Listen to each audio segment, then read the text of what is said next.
Gazette du Togo, une vision sur l'actualité togolaise et sur le monde.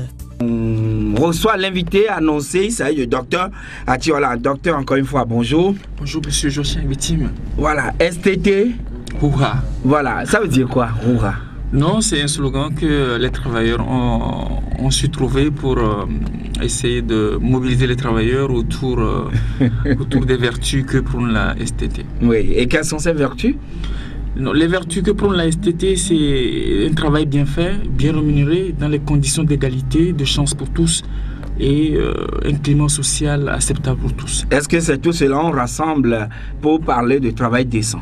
Le travail décent, c'est plutôt un objectif. Ce concept est apparu dans les années 2000 et les pays ont souscrit à des programmes. Et ces programmes devaient les conduire à atteindre cet objectif qu'est le travail décent. Un travail décent, c'est un travail qui est d'abord productif, un travail qui s'effectue dans des conditions acceptables par tous, comme je viens de le dire tout à l'heure, c'est-à-dire d'égalité de chance, d'équité, un travail dans lequel le travailleur est aussi protégé et ce travail est bien rémunéré. C'est ça le travail décent. Est-ce que c'est seulement le travailleur qui contribue à cela ou bien l'employeur également a sa part de responsabilité? C'est tout un ensemble. Le travailleur joue son rôle, puisque le travail, en fait, c'est un contrat. C'est un contrat au terme duquel le travailleur donne sa prestation et en contrepartie, il a une rémunération. Et cette rémunération est fournie par l'employeur. Et donc, pour atteindre cette finalité, il faut que et le travailleur et l'employeur se mettent d'accord sur des principes. Et c'est ce contrat, cette confiance qui lie les deux parties, qui fait que ensemble ils peuvent évoluer vers le travail décent. Donc, dans ce cas, le travail décent a des caractéristiques précises? Ah, bien entendu, c'est des indicateurs. Le travail décent est mesurable par des indicateurs. Par exemple, le taux de chômage, le ratio emploi-jeune, le ratio emploi-population, le taux de travail précaire, etc., etc. Il y a beaucoup d'indicateurs qui peuvent permettre de mesurer le niveau d'atteinte ou de mise en œuvre des objectifs en lien avec le travail décent. Et voilà que la STT signifie Synergie des travailleurs du Togo. Est-ce que vos membres jouissent pleinement donc de ce que nous appelons travail décent aujourd'hui au Togo? Il faut plutôt mettre cette question dans un contexte global. Les travailleurs de la STT ne sont pas différents des travailleurs des autres organisations. Des autres syndicats, centrales syndicales. Non, c'est des travailleurs togolais tout court. Alors, le constat aujourd'hui est que quoi? Nous avons une insuffisance de mesures de protection sociale, même s'il y a des efforts qui sont faits avec la mise en œuvre, avec la création de l'Institut d'assurance maladie. Dans le monde du travail, à peu près 4% des Togolais bénéficient des mesures de couverture sociale. À peu près. Vous voyez que les 96%, il faut les protéger sur leur lieu de travail. Donc, si nous disons qu'il y a un faible taux de mesures de protection sociale, c'est en lien avec cela. Les rémunérations sont très basses. On a de bas niveaux de salaire. Par exemple, le salaire minimum intergaranti, qui est le SMIC, il devrait être fondé sur des éléments assez précis. Des études devraient être faites et sur la base de ces études, le SMIC est arrêté et il évolue en fonction du niveau de croissance, du PIB, en fonction du coût de la vie, etc., etc. En principe, aujourd'hui, le SMIC au Togo devrait être autour de 75-80 000. 75-80 000 en principe. Sur la base d'une étude faite? Sur la base des estimations, des évaluations en lien avec des éléments que je viens d'indiquer. Le PIB, la croissance dans le pays? Des éléments que je viens d'indiquer plus haut, le coût de la vie, etc. Mais aujourd'hui, soyons réalistes. Quelle entreprise peut payer le SMIC à 80 000? je me porte surtout du côté... mais en tout cas, on a quitté 13 000 pour venir à 35 000 en 2008. Il y a une progression. Et déjà, il faut que les 35 000 soient appliqués. L'application de 35 000, c'est déjà un problème. Mais est-ce que nous allons continuer par tourbillonner? Est-ce que nous allons continuer par piétiner? Il faut que nous puissions avancer. Si vous demandez aujourd'hui quel est le taux de chômage réel au Togo, personne ne peut vous donner les chiffres. C'est des estimations qu'on vous donnera. Nous sommes obligés d'évoluer, de structurer le monde du travail, d'avancer. Il y a tant de problèmes. c'est vrai. Et il faut prendre les problèmes les uns après les autres, et définir un chronogramme assez précis. Nous allons en revenir d'ailleurs dans la suite de ce débat. Parce que l'objectif, quand même, puisque le Togo a souscrit à ce programme pour un travail décent, ça veut dire que notre pays est résolument engagé à offrir du travail décent aux travailleurs. Puisque notre pays s'y est engagé, nous devons faire en sorte qu'un jour nous puissions atteindre cet objectif. Oui. Et la STT a été créée pour apporter du renouveau, pour essayer d'une manière ou d'une autre d'influencer, d'impulser les réformes sociales dont nous avons tant besoin dans le monde du travail chez nous. Oui, parlant tout à l'heure donc du SMIC, notamment les 35 000 francs que le gouvernement avait fixé à un moment donné, c'est avec difficulté que cela est respecté par endroit. À quoi cela peut être dû? Mais tout porte à croire que cela n'affecte pas quand même les fonctionnaires de l'administration publique. Non, Eux, ils ne sont pas concernés. Non, le plus bas salaire dans l'administration publique est autour de 50 000, je crois. Autour de 50 000, un peu plus. Dans le secteur privé et l'informel, c'est plus compliqué. Effectivement, on assiste à des réticences quant à ce qu'il faut faire progresser le SMIC à 35 000. Cela peut avoir plusieurs causes. Dans un premier temps, il faut voir est-ce que le travail que les travailleurs effectuent, est-ce qu'il est productif? C'est la première question qu'il faut se poser. Est-ce que ce travail peut permettre à l'employeur de leur garantir ce SMIC? Ça peut être une question à se poser. De l'autre côté, on peut se demander est-ce que la production ou la richesse créée par le travail, est-ce qu'elle est bien gérée? Est-ce qu'elle est gérée dans la transparence?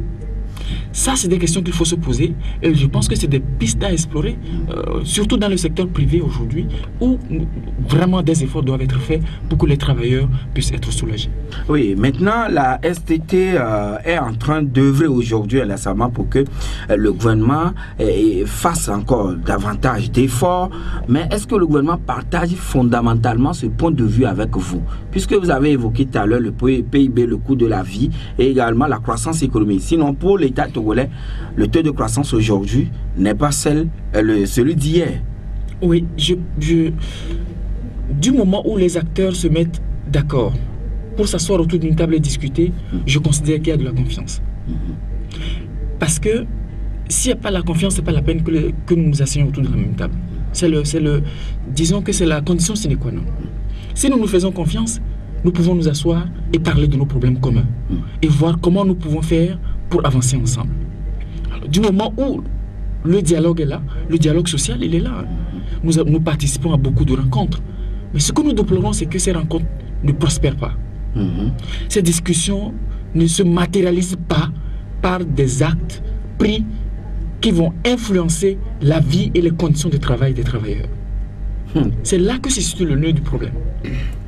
Et donc, quand c'est comme ça, la crise, cela fait la place à la crise de confiance. Oui, mais quand même, par exemple, si on prend les employés de la SNPT, je crois, la Société Nouvelle des Phosphates du Togo. C'est ça. Alors, ils ont démarré 3 jours de grève depuis hier. Aujourd'hui, c'est le 2e jour. Mais il y avait eu un relevé de conclusion en présence du Premier ministre en 2014, le Premier ministre Aoumé Zounou, bien évidemment. Mais cela n'est pas respecté par l'employeur ou bien les premiers responsables de la SNPT, ce qui pose encore problème aujourd'hui. Voilà des actes qui ont été pris, mais pourquoi ça peine encore? C'est exactement ça, c'est-à-dire que le non-respect de la parole donnée, le non-respect des engagements pris. Parce que du moment où vous prenez un engagement, cela veut dire que votre partenaire focalise sa vie désormais sur ces engagements-là. Il fait des calculs de la façon dont il va conduire sa vie en fonction de ces engagements-là. Et si l'autre partie ne respecte pas les engagements, évidemment, il y a la crise. La frustration. Et c'est ce qui crée le climat social tendu que nous avons aujourd'hui dans notre pays. Des engagements sont pris. Quelques instants après, il suffit que le ministère change de responsable et on se déjuge. On ne se sent pas concerné par ce qui a été fait. Alors qu'il doit y avoir la continuité de l'État. Mais évidemment, évidemment. Donc, cela crée la frustration, cela crée un malaise, et c'est le malaise que nous vivons aujourd'hui dans le monde du travail. Oui, mais la STT en 2013 avait quand même listé, je crois bien, 8 points sur votre plateforme revendicative. Et bien cela. Aujourd'hui, nous sommes en 2017. Alors, où en êtes-vous avec les points énumérés sur votre plateforme revendicative? Je vais rappeler rapidement cette plateforme. Sinon, le gouvernement vous a satisfait, puisqu'on ne vous entend plus parler, on n'entend plus parler de vous, ce qui suppose, ce qui sous-entend que le gouvernement a consenti d'énormes efforts pour vous satisfaire, du moins. C'est vrai, depuis le 8 avril 2015, de façon unilatérale, nous avons marqué une trêve au niveau de unilatérale. De façon unilatérale, nous avons marqué une trêve. Vous verrez tout à l'heure, et les auditeurs aussi pourront faire cette analyse pour savoir si nous avons été satisfaits ou pas, sur la base des 8 points et le résultat auquel nous sommes parvenus. Le premier point était le doublement de la valeur indiciaire. Oui. Cette valeur indiciaire a connu une augmentation de 6%. Nous avons demandé le doublement, le gouvernement a pu attribuer 6%. Vous allez me dire si on est satisfait ou pas. Le deuxième point était le redressement de la grille sur les 2 augmentations successives du SMIC. Cela veut dire que quoi? Les bas salaires, avec la hausse du SMIC, les bas salaires ont connu une amélioration du salaire, tandis que ceux qui étaient dans des catégories supérieures, ça n'a pas été répercuté sur ceux qui sont dans les catégories supérieures dans la grille. Donc nous avions demandé que cela soit corrigé. Alors, sur cet aspect, en 2015, le redressement n'a pas été fait, mais le gouvernement avait mis sur pied une commission pour étudier la faisabilité d'un redressement sur la base de 140 points. Et ils ont ajouté les 30 points à l'indice d'avancement qu'ils avaient promis aux centrales syndicales. Chacun me dira si on est satisfait ou pas sur ce point. Et je rappelle que le redressement devait apporter un gain de 280 points aux travailleurs. Le troisième point était la réinstauration de l'indemnité de départ à la retraite. Oui. Et c'est que le gouvernement a suspendu depuis un temps, puisqu'il y a eu beaucoup de dettes contractées, des milliards. Exactement. Est-ce que cette indemnité de départ a été réinstaurée? La réponse est non. Oui, mais le gouvernement s'est expliqué en disant que ce n'est plus possible. Le quatrième point... Sinon, l'INAM est venu suppléer cela, on dirait. L'INAM n'est pas une indemnité de départ à la retraite. L'INAM, c'est une mesure de protection sociale. Ah oui? L'INAM n'est pas du tout une mesure... mais quand même, c'est au moment où on supprimait cette indemnité de départ à la retraite qu'on créait aussitôt l'INAM. Je vous rappelle que les travailleurs participent en cotisant pour l'Institut national d'assurance maladie. Et le gouvernement aussi complète sa part. Oui, est-ce que l'indemnité de départ à la retraite, est-ce un fait propre pour le Togo ou bien c'est constaté aussi dans beaucoup d'autres pays? Moi, je constate que cette indemnité a été instaurée. Elle a été une bonne chose pour les travailleurs. Togolais? Même si cela n'existe pas ailleurs, d'autant plus que dans notre pays, nous avons estimé qu'elle est bien pour nous. Je pense que nous l'avons adoptée. En quoi cela est bien pour vous? C'est-à-dire celui-là qui a travaillé pendant 30 ans, ou 25 ou 30 ans, et puis maintenant il est admis à la retraite. En quoi cette indemnité de départ à la retraite lui est utile? Cette petite, ce n'est pas une grosse somme, c'est pas une grosse somme. C'est une indemnité forfaitaire. Oui. Bien calculé quand même. Ce montant permettra à celui qui a fait valoir ses droits à la retraite de préparer ses vieux jours et d'entrer dans cette phase de transition. Parce que lorsque vous passez... Je pense que c'est 1 an de salaire, non? C'est 12 mois. Oui. Lorsque vous êtes admis à la retraite, votre pension ne tombe pas tout de suite. Cette phase de transition, de chevauchement, peut être encadrée par cette indemnité de départ à la retraite. Parce que il faut savoir qu'on va à la retraite à un âge donné. À cet âge donné, les maladies se multiplient. On est demandeur en termes de soins et de protection sociale. Nous allons en revenir dans le débat si on a le temps. Et il faut accompagner le travailleur. Et donc, réinstaurer cette indemnité de départ à la retraite ne serait qu'une bonne chose. Mais le gouvernement vous avait dit quoi? Nous étions mis d'accord sur la possibilité de la réinstaurer. Mais ils avaient proposé que nous réfléchissions sur le mécanisme de financement de cette indemnité de départ à la retraite. Jusque-là, on est resté là. C'était le troisième point. Le quatrième point, c'était le relèvement des allocations familiales, qui sont à 2000 francs par enfant. Nous avons demandé que cette allocation familiale soit augmentée à 10 000. Sur ce point, nous étions en désaccord total. Le gouvernement disait qu'il était dans une politique à baisser les naissances, une politique antinataliste, et que pour ne pas encourager les naissances, ça peut être un choix de contrôler la démographie du pays. Ouais. Mais alors, il faut que tous les acteurs s'accordent. Maintenant, combien d'employés l'État a à son actif? Et puis, on parle de...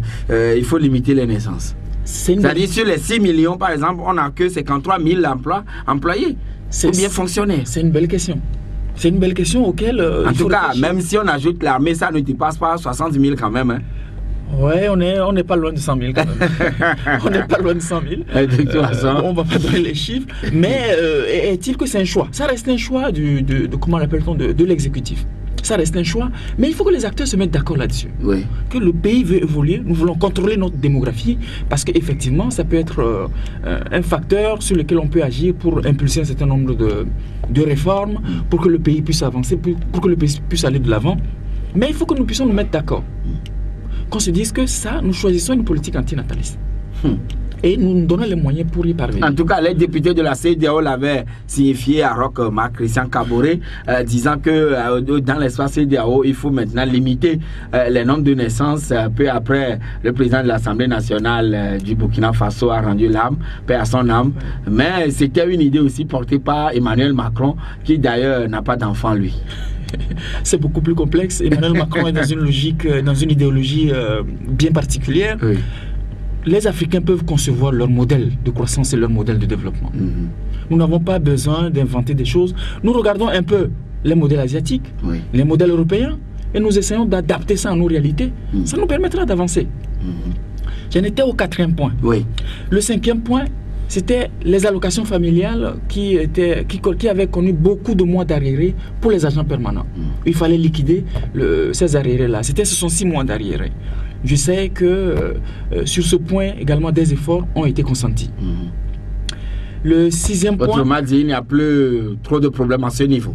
Le gouvernement en tout cas fait des efforts sur ce point, sur ce sujet-là. Oui. C'est pas non plus une somme faramineuse. Et les agents permanents, ils ne sont pas si nombreux que ça aujourd'hui. Donc on peut comprendre donc, la réponse qui a été donnée à ce point. Un autre point était l'harmonisation de l'âge de départ à la retraite à 60 ans, en faisant une fenêtre au travail pénible. Sur ce point, on s'est plus ou moins mis d'accord, mais ça n'a pas été traduit dans les tests. Les 2 derniers points concernaient certains articles du nouveau statut qui portaient à confusion qu'il fallait relire. Et justement, dans ces articles, aujourd'hui, nous nous rendons compte que l'article qui tient compte de l'ancienneté, lorsque vous passez à la fonction publique, cet article n'existe plus dans le statut. Et ce qui fait que, par exemple, dans le secteur de la santé, ceux qui ont fait des années avant de rentrer dans la fonction publique et qui cotisent à la Caisse nationale de sécurité sociale, dès qu'ils rentrent à la fonction publique, à partir de maintenant, l'ancienneté n'est plus comptée pour eux. L'ancienneté n'est plus Autrement dit, les cotisations faites à la Caisse sont nulles, annulées plutôt. Vous repartez à zéro. Au profit de qui? Vous repartez à zéro. C'est de l'escroquerie, on dirait. Ah non, c'est inacceptable. C'est une mesure antisociale. C'est une mesure antisociale.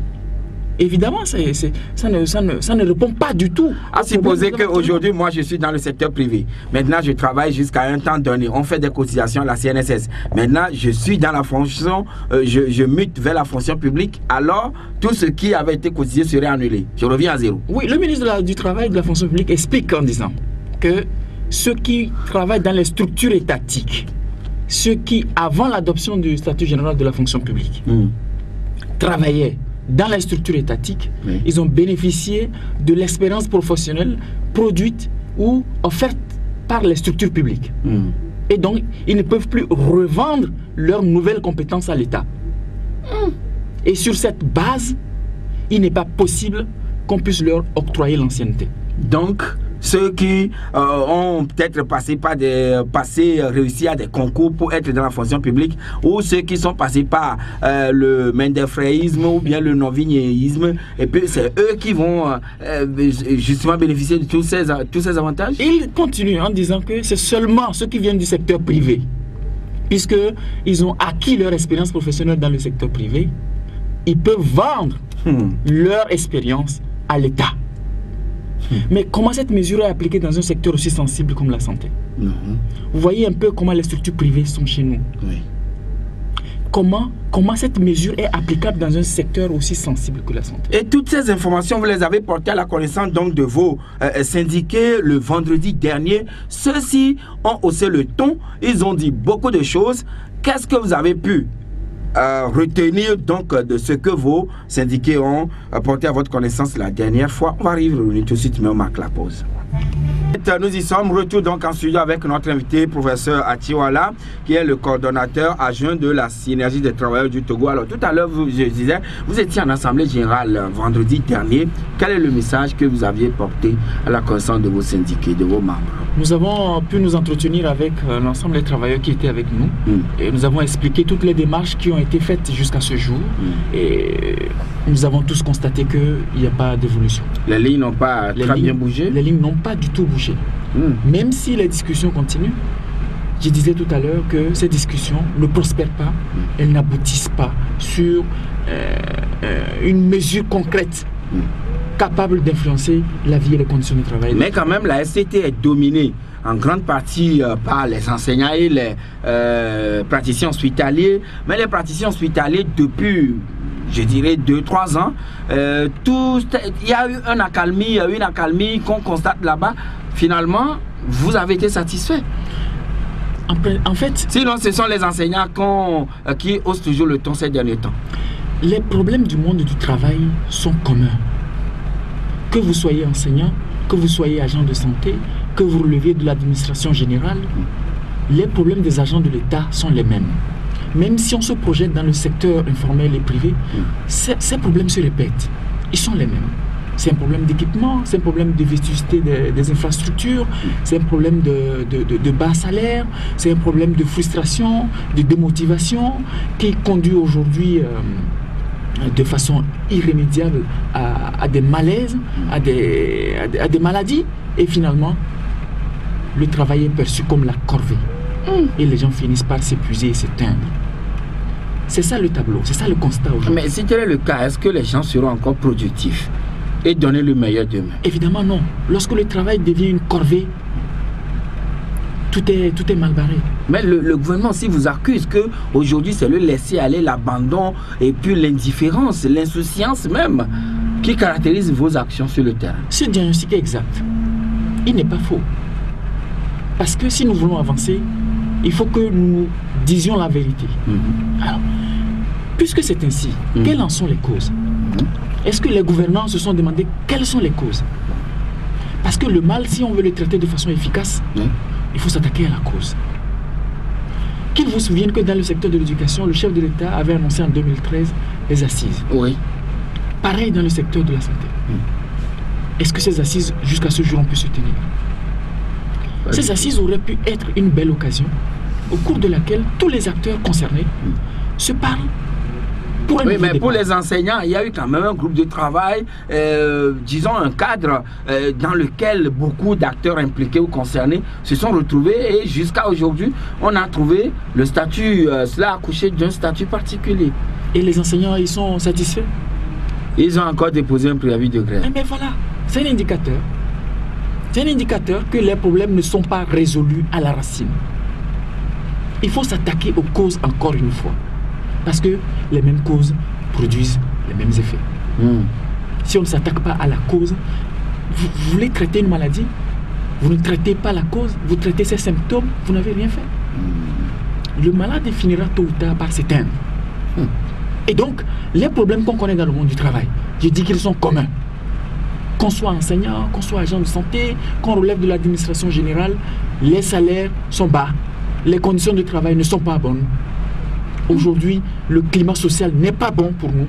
Même les fonctionnaires, les agents du ministère de la fonction publique ont observé aussi 3 jours de grève la semaine dernière. Le climat est délétère partout. Le climat est délétère partout. Et donc, nos camarades à l'Assemblée générale ont renvoyé les secrétaires généraux pour aller réfléchir et produire une plateforme commune que nous allons présenter vendredi à l'Assemblée générale. Donc actuellement, les consultations se poursuivent. Donc au niveau du Conseil? Les concertations se poursuivent au niveau du Conseil.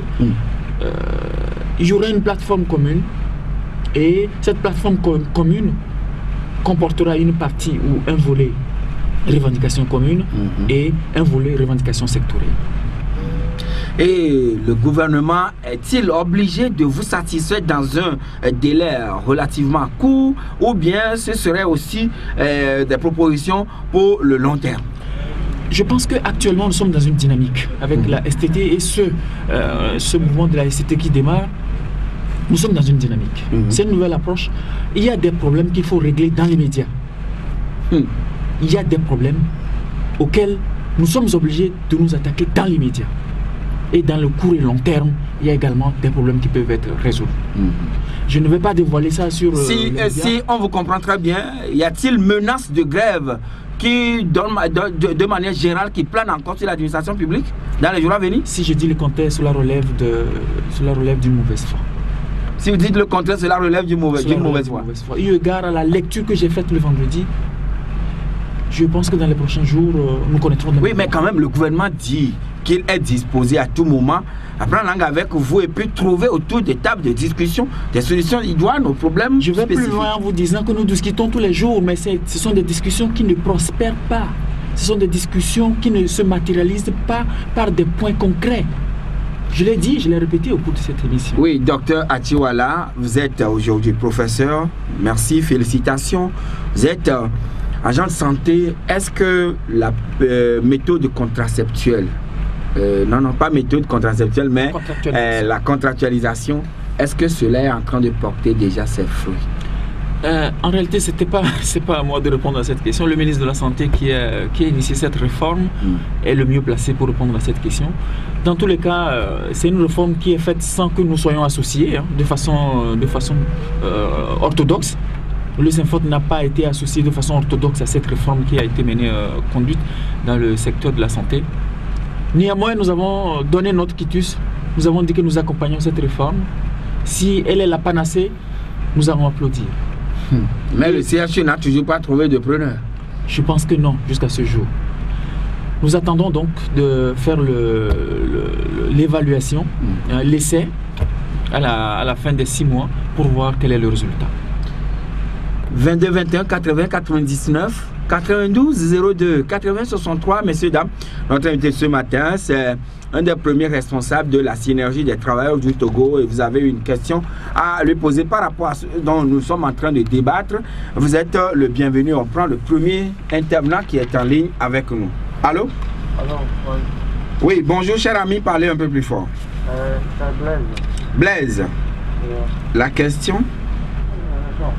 Entre-temps, ils avaient décidé de sensibiliser les agents pour le fait qu'ils vont la manière dont ils appellent les gens. Quand ils ont fait le bilan, comment ou jamais. D'accord. Maintenant, pardon, au niveau de la médecine, je donne un exemple. Quelqu'un qui n'a même pas encore fait 5 ans, un assistant, il a déjà construit la maison. Je sais de quoi je dis. Il me dit, si eux-mêmes ils arrivent à faire une bonne gestion, est-ce que sincèrement le Togo ne devait pas avancer? Je n'ai pas très bien saisi. Un médecin qui n'a pas encore fait 5 ans, mais il a construit. Oui, il a déjà 2 maisons. Qu'on en parle non, non, est-ce que... non, la personne peut être issue d'une famille et ses parents lui ont légué des biens, tout ça. Je vous explique. Non, non, ce n'est pas trop ça l'essentiel. Merci beaucoup, cher ami. On va prendre Faïd. Bonjour. Faïd, bonjour. Bonjour, monsieur Janssen. Oui, nous vous écoutons, Faïd. Bonjour, monsieur, voilà. Bonjour, monsieur. Oui, s'il vous plaît, avec vos explications, c'est un peu chose de long, voudrait que ça aille encore plus d'explications. Et puis, nous, on est à l'université. Depuis que cette histoire de 30 points est arrivée à l'université, nos salaires, tout le monde est sur le même pied d'égalité. On a le même salaire. On dit que non, on devait nous catégoriser. Ces gens qui sont recrutés, peut-être en 2000, se retrouvent avec le même salaire que ceux de 2010. Même salaire. On ne sait pas si en 2017, là, si on recrutait des gens, quel salaire on les fera. Est-ce que vous voyez? Oui. Donc on ne comprend plus rien. Et jusqu'à présent, il n'y a pas d'avancement. Depuis cette histoire de 30 points de 2015 là, il n'y a pas d'avancement. C'est bloqué. et on ne comprend rien, on ne sait à qui s'adresser. On a fait toutes les démarches possibles. D'accord. Merci beaucoup, Faïda. Kodjo, bonjour. Bonjour. Oui. Bonjour, professeur. Bonjour, monsieur. Tous les secteurs de l'administration togolaise ont des problèmes.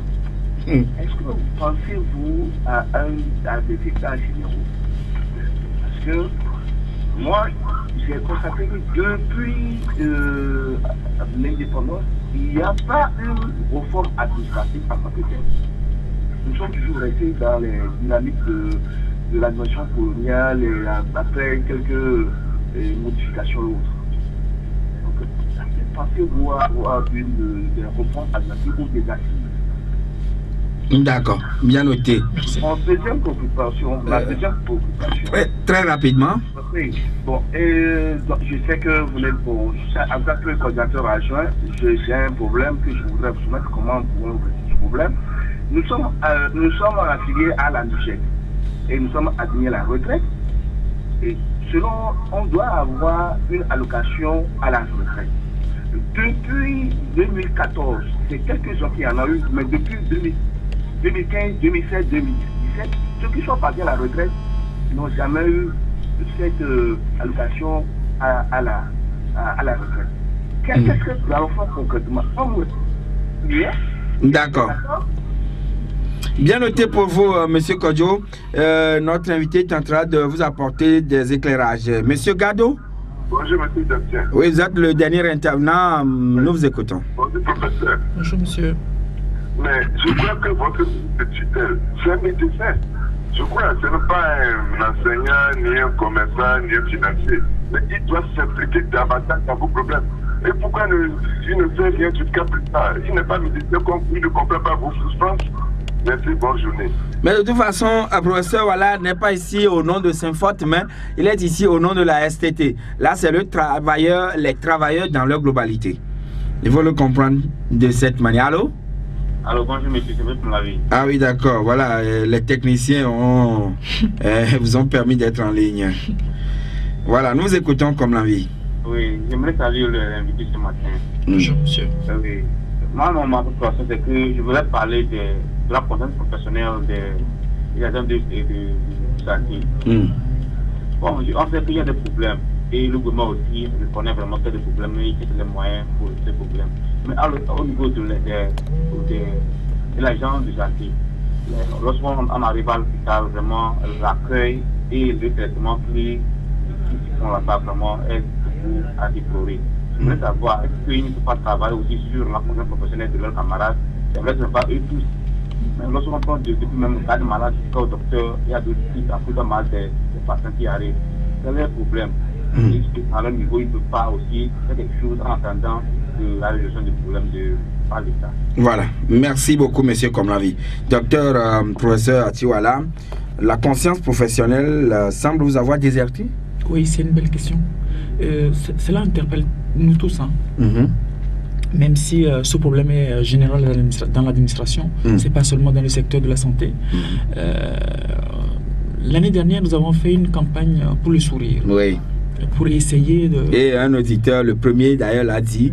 Où en êtes-vous aujourd'hui avec l'accueil? Je rappelle que c'est une campagne que nous avons faite sur fonds propres. Notre ministère ne nous a pas accompagnés du tout. Nous n'avons pas reçu le soutien de notre ministère dans cette entreprise. Mais nous l'avons fait quand même parce que nous avons estimé que c'était nécessaire. Ce n'était pas la première fois que nous initions des campagnes pour essayer d'améliorer l'accueil. Alors, c'est un problème auquel nous devons nous attaquer tous, y compris les syndicats, y compris les responsables des formations sanitaires, les autorités centrales, c'est-à-dire le ministre. Nous tous, nous devons être ensemble pour essayer de voir comment on peut faire pour améliorer l'accueil dans les zones. Ah oui, maintenant, à travers des mesures coercitives, sanctionnant tout le monde, ou oui, bien si comment? nous devons passer par les mesures coercitives, oui, pourquoi pas. Si nous devons passer... Seriez-vous prêt pour assumer et accepter aussi les sanctions? Vous savez, une réforme n'a jamais fait du bien. À l'instant où la réforme est adoptée, elle n'a jamais fait du bien. Non, elle n'a jamais fait que du bien. Mais il y a aussi des... Oui, parce que les gens vont devoir délaisser des intérêts. C'est pourquoi une réforme dès qu'elle est mise en œuvre, on ne la voit pas d'un bon oeil. Mais avec le recul, on se rend compte qu'elle est nécessaire ou qu'elle était nécessaire. Donc, si nous nous asseyons, nous nous mettons d'accord et nous diagnostiquons le mal, évidemment, nous allons pouvoir avancer. Donc, docteur, vous êtes en train de dire aux Togolais que le Synfort, la STT sont prêts aujourd'hui à accompagner toute disposition, toute mesure à prendre pour que l'accueil dans les structures sanitaires soit ce que les citoyens, les patients attendent de vous. Nous sommes même allés plus loin. Nous avons proposé qu'une école d'aide-soignants soit créée au Togo pour que cela soit enseigné. Les aides-soignants sont recrutés comment? Est-ce qu'ils sont formés? Est-ce qu'ils savent comment on accueille? Mais c'est bien ça la problématique. Donc quand j'ai dit, nous devons nous asseoir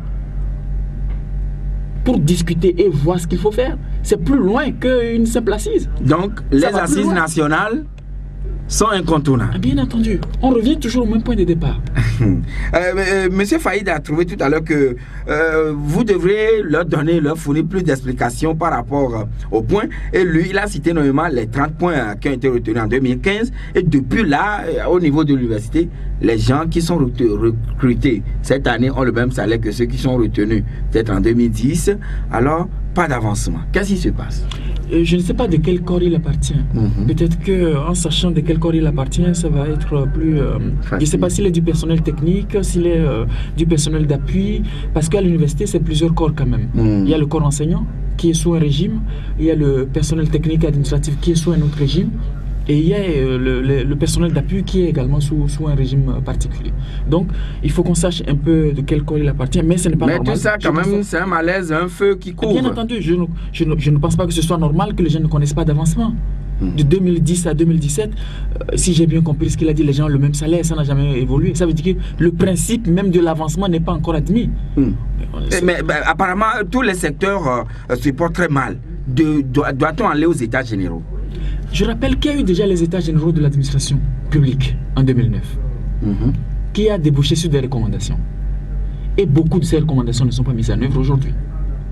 Vous voyez, nous tournons, nous allons revenir au même point de départ. L'administration générale a fait ses états généraux. Et cela est issu du dialogue social qui a eu lieu en 2006. Oui. C'était l'accord tripartite qui l'avait défini. Les états généraux devaient être faits dans les différents secteurs également. Ça n'a pas été fait. Donc aujourd'hui, il est important que ces assises puissent se faire dans les différents secteurs afin que les acteurs concernés puissent s'asseoir et eux-mêmes définir la façon dont le pays peut progresser sur le plan social. Alors, lui, il disait tout à l'heure, M. Kodjo, qu'il est affilié à la MUGET et puis admis à la retraite depuis 2015, mais il n'a jamais touché à sa pension. Oui, également au niveau de la MUGES, je ne connais pas trop le régime auquel ils sont soumis. Je pense qu'il vaut mieux qu'ils s'approchent de nous et que nous puissions voir comment on peut l'aider. Mais je ne sais pas s'il appartient à un syndicat ou pas aussi. Ça aussi, il faut qu'il s'approche de nous. Mais est-ce que votre ministre de tutelle au niveau de la santé, qui est de votre corps aussi, il est professeur également, il collabore de manière étroite avec vous au niveau de Synfort? Non. Selon Gado. Oui, mais je suis aujourd'hui ici en tant que responsable de la synergie des travailleurs du Togo, pas en tant que responsable du Synfort. Donc restons dans ce canevas-là de la STT, puisque c'est de la STT qu'il s'agit. Bien entendu, dans les discussions en lien avec les revendications du Synfort, nous avons rencontré le ministre. Nous l'avons rencontré une fois à son cabinet. Dès qu'il a été nommé. Nous l'avons rencontré une deuxième fois avec le ministre Baora. Donc voilà les deux fois où nous avons pu rencontrer le ministre. De manière ramassée, tout porte à croire que les lendemains, en tout cas les jours à venir, risquent de connaître encore des perturbations à cause des mouvements de grève. Mais si on vous appelle si tôt?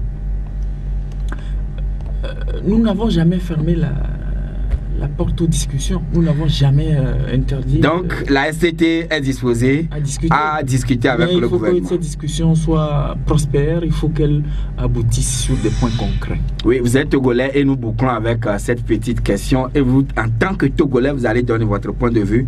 Le gouvernement dit plus question de manifester encore en semaine, mais on doit plutôt faire des meetings.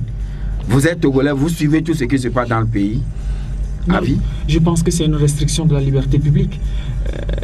La loi qui traite des questions de manifestation est claire. Et si jamais le gouvernement dispose des informations comme quoi la sécurité des citoyens est menacée, cela doit faire l'objet d'un consensus. Le gouvernement ne peut pas de façon unilatérale interdire les manifestations. Les manifestations envoient un message et ce message doit être décrypté et les réponses appropriées doivent être données. Voilà, il faudrait traiter plutôt le problème, traiter la cause de la chose que de vouloir essayer de prendre des mesures. Merci docteur Ouala d'être venu chez nous ce matin. C'est plutôt moi qui vous remercie. Voilà, merci, c'est fini pour ce matin. Merci les dames. Vous allez retrouver tout à l'heure Ernestine Nakogo, Jacob Arama pour le journal en EV à partir de 9h. L'information, elle vous retrouve toujours en français à partir de 13h, tout comme à 18h. Et je vous souhaite excellente journée sans pour autant oublier mon ami de l'autre côté, derrière la baie vitrée, très serein. Il s'appelle Vincent Haïté, à qui je souhaite bonne journée. La Gazette du Togo, une vision sur l'actualité togolaise et sur le monde. Rejoignez-nous sur le www.lagazettedutogo.com ou sur nos comptes Facebook, Twitter et YouTube. Pour tout contact, écrivez à contact@lagazettedutogo.com ou appelez le 92 80 88 53. La Gazette du Togo, c'est l'information en continu.